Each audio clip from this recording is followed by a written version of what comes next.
И еще одна страна отказалась приехать на саммит мира. Белорусской соли больше не будет в Польше, и у жен мобилизованных россиян нет права называться россиянками. Обо всем этом расскажу подробнее в эфире Нехта. Самые важные и интересные новости. Суд в Кишиневе над пророссийской главой региона. Столица в напряжении. Завтра они пойдут еще больше, придут к вам домой, если посчитают, что вы не так думаете. Протест родственниц мобилизованных у здания Минобороны. Министр так и не вышел. Внутрь нас не запустили, как нам обещали. Кто спасет украинскую энергетику? И сколько Украина потеряла от российских ударов? Украина одна из ключевых надежд сейчас есть именно на Европейский Союз. Спасибо, что смотрите, спасибо за доверие. Не забывайте ставить лайки, оставлять комментарии и подписываться на канал. Не забывайте про кнопочку «Супер». Спасибо, это тоже очень важно. Поехали. Россияне обстреляли базу отдыха на Харьковщине. Там 1 человек погиб и 2 были ранены. Об этом пишет местная прокуратура и областная администрация. Но вместе с тем ответным, по всей видимости, огнем уничтожена российская батарея С-300 или С-400. Уничтожены несколько пусковых остановок. Как видно на фото, антенна посечена шрапнелью. Словом, ПВО, которыми россияне бьют по наземным гражданским объектам, выведено из строя. Саудовская Аравия отказалась приезжать на саммит мира в Швейцарию, потому что там не будет России. Об этом пишет издание DPA. Следует тут вспомнить о том, что представители ЕС якобы обсуждали проведение другого саммита по войне России в Украине и тоже в Саудовской Аравии. И несколько дней назад туда прилетал Владимир Зеленский. Разговаривал с наследным принцем Мухаммедом ибн Салманом. Чтобы понять, плохо это или хорошо, и что вообще означает, мы поговорили с политологом Алексеем Якубиным. Мне кажется, что если, конечно, рассматривать саммит Швейцарии как саммит, который должен был бы показать поддержку позиции Украины, формулы мира со стороны западных стран, то, конечно, в этом есть свои минусы. Да? Но, насколько я понимаю, сейчас у Киева стоит главная цель даже не так делать акцент на влиятельных мировых игроков, например, на Китай, на Бразилию, на Саудовскую Аравию, а скорее сделать акцент на количестве участников. То есть в таком формате, в принципе, то, что Саудовская Аравия пока что, мы неформально слышим эту информацию, что она не готова принять участие, это не должно сыграть критическую роль. Но потому что, еще раз говорю, что, как я понимаю, акцент теперь Киев будет стараться сделать как раз на количество. И поэтому здесь как раз очень важно будет участие любой страны, независимо ее влияние, независимо от того, насколько она влиятельная или не влиятельная на мировой арене. Да? То есть она может маленькая страна или средняя страна, то есть не обязательно это большая страна. Саммит мира в Швейцарии уже выйдет не совсем таким, как его хотел бы видеть президент Украины. Не будет представителей Китая и теперь Саудовской Аравии. Насколько это сильно сменит ожидаемую картинку? Саудовская Аравия, насколько я понимаю, они хотели сами быть местом проведения подобного мероприятия. И если мы вспомним, например, когда готовился саммит Швейцарии, то встреча советников, то одна из встреч была в Саудовской Аравии, кстати, там были представители Китая. Так как место было выбрано Швейцария, я не исключаю, что Саудовская Аравия, которая хотела здесь быть, страной, которая приглашает всех, организовывает такой саммит, они могли поэтому еще и так отреагировать на то, что не они стали этой площадкой, и поэтому посчитали, что не будут тогда как они, наверное, воспринимают, западную площадку приезжать. Потому мне кажется, что вот это к вопросу, даже мы можем говорить об организации саммита. Возможно, если бы официальный Киев подумал и все-таки провел бы саммит не в западной стране, все-таки Швейцария, несмотря на ее нейтральность, он ассоциируется как западная страна, то в таком бы случае многие страны глобального юга могли бы подумать еще по поводу своего участия. А участие Владимира Зеленского в саммите Большой Семерки тем временем подтвердили в офисе президента Украины. Это без сомнений. G7 – наши основные партнеры, мы будем говорить с ними о ключевых темах наших отношений, включая диалоги в двухсторонних форматах с государствами «семерки». В Кишиневе продолжается судебный процесс над Башканом Гагаузией, фактически главой автономного региона в составе Молдовы. Возле здания суда собрались люди, поступало сообщение о минировании, после чего суд прервали. Сама Гуцул говорила перед заседанием, что весь процесс – это политическое давление, и она отождествляла себя со всеми гагаузами. В медиа Гуцул называют пророссийской не без оснований. Не так давно она была в Российской Федерации, встречалась с Путиным, Матвиенко, еще рядом политиков и даже пыталась договориться о поставках газа в обход официального Кишинева. Сейчас ее обвиняют в финансировании запрещенной в Молдове партии ШОР. Сегодня судят меня, мою коллегу, наших коллег, всю оппозицию. Завтра они пойдут еще больше, придут к вам домой.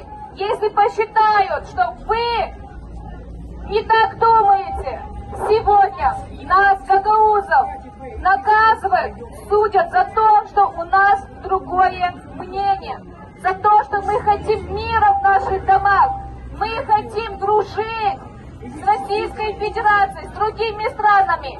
И это не нравится Майе Санду. И вот по ее указанию сегодня судят статус Башкана Гагаузии. Не судят меня, как Евгения Гуцул, а судят именно Башкана Гагаузии. Сегодня буду я, завтра будете вы. И вот так они будут расправляться со всеми, кто не так думает, кто не так говорит, как они этого хотят. Ситуацию в Молдове время от времени раскачивают российские пропагандисты. Визиты Гуцул в Россию как раз одна из подобных операций. Российские удары уничтожили почти 10 гигаватт украинской электрогенерации, отмечают в Евросоюзе и обещают помочь все восстановить. С учетом атаки, совершенной 2 ночи назад, Россия уничтожила 9,2 гигаватт украинской генерации. Это означает, что Украине все чаще будет необходима поддержка западных соседей в возобновлении баланса в сети, даже в условиях постоянных плановых отключений. Будет ли Европа стараться помочь Украине в этом? Повлияет ли ситуация на европейские сети и на энергосистему всей Восточной Европы? Украина одна из ключевых надежд сейчас есть именно на Европейский Союз в плане энергетики. Что удастся до осени, до холодов, скажем так, наладить сотрудничество в плане хотя бы какой-то регенерации где-то объектов, где это возможно, потому что часть стран, например, балтийские, говорили о том, что они готовы в Украину отправить свою технику, то есть разобрать свои закрытые, например, ТЭЦ, да, и отправить какую-то часть технологий. То есть вот если как бы эти все совместные усилия удадутся, то я думаю, что в какой-то мере мы можем говорить, что Украина пусть тяжело, но сможет стабилизировать свою энергетическую ситуацию, ну и тем самым к холодам будет относительно готова. Если же это не удастся, то, конечно же, Украина, скажем так, в зиму будет ходить с очень большими проблемами с энергетикой. Наверное, еще в мировой истории ни разу не было примера, когда бы страна подобного масштаба, с подобной огромной энергетической системой находилась под такими ударами, и пыталась решить вопросы стабилизации системы, обеспечения пользователей энергии, решать вот в формате, когда продолжается война. В Москве родственницы мобилизованных у здания Минобороны России стали на колени с просьбами вернуть их братьев и мужей домой. Как стало известно потом, к ним вышел представитель Минобороны, генерал-полковник Борисенко, и предложил обсудить социальные выплаты. Затем он обвинил протестующих в раскачивании лодки и что они не имеют права называться гражданами РФ. Сейчас пришел генерал-полковник Борисенко, внутрь нас не запустили, как нам обещали. Начал предлагать решать вопросы по социальному обеспечению.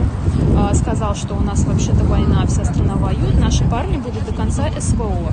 Мы пришли сюда требовать встречу с министром, с уполномоченным тем, кто вернет нам наших мужей. А еще Борисенко не уполномочен. Обвинил в раскачивании лодки. Он сказал, что мы не имеем права называться гражданами России. К слову, министр обороны на разговор к женщинам не вышел. Белорусскую соль больше не будут завозить в Польшу. Правительство ввело санкции в отношении Мозырь-соль, По той причине, что лица, связанные с этим предприятием, уже попадают под санкции ЕС. За первый квартал 2024-го поставки соли в Польшу из Беларуси составили 2,2 миллиона евро.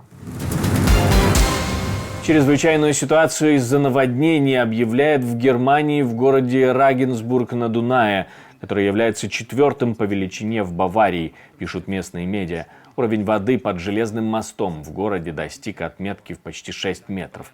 Если учитывать, что в прошлый вторник уровень воды оставался на отметке 2,7, это первый в Германии город, который забил тревогу, но проблемы с уровнем воды появляются все чаще.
Я хочу напомнить, что существуем мы только благодаря вашей поддержке, ваше спонсорство, донаты, то, что вы нажимаете кнопочку «Супер спасибо», помогает нам создавать новые и новые видео, и не останавливайтесь на достигнутом, пожалуйста. Ставьте лайки, оставляйте комментарии, подписывайтесь на канал, это тоже очень важно. На этом все, до встречи и хороших вам новостей.